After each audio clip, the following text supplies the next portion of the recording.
विधानसभेमध्ये पडळकर आणि मंत्री दादा भुसे यांच्यामध्ये आज चांगलीच खडाजंगी झाली आहे। ओबीसी आरक्षण आणि बिंदू नामावलीच्या मुद्द्यावर सविस्तर बोलू दिलं जात नाही असा आरोप पडळकरांनी केला। यावेळी तालिका अध्यक्ष समजूत काढत असतानाच पडळकर तालिका अध्यक्षांवरच संतापले।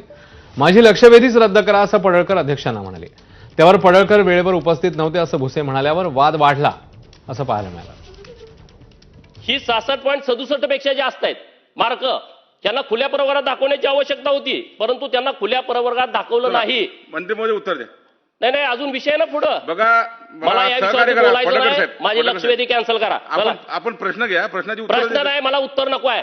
तुम्हाला जर न्याय द्यायचा नसेल, एवढा मोठा विषय 2-3 लाख लोकांच्यावरती अन्याय केलाय, आपण प्रश्न आणि घ्या ही ना जर सरकारची भूमिका असेल तर ही चुकीची भूमिका आहे। आपण प्रश्न विचारा, उत्तर घेईल। प्रश्न काय विचारूच देत नाही तुम्ही, तर काय बोलणार आहे या विषयावरती?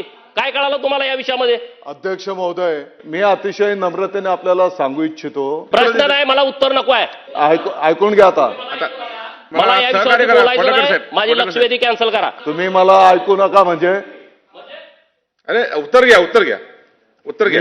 मी अतिशय नम्रतेने आपल्याला सांगू इच्छितो, आपण नव्हते तरी मी थांबून राहिलेलो आहे। विषयाचं गांभीर्य लक्षात घेऊन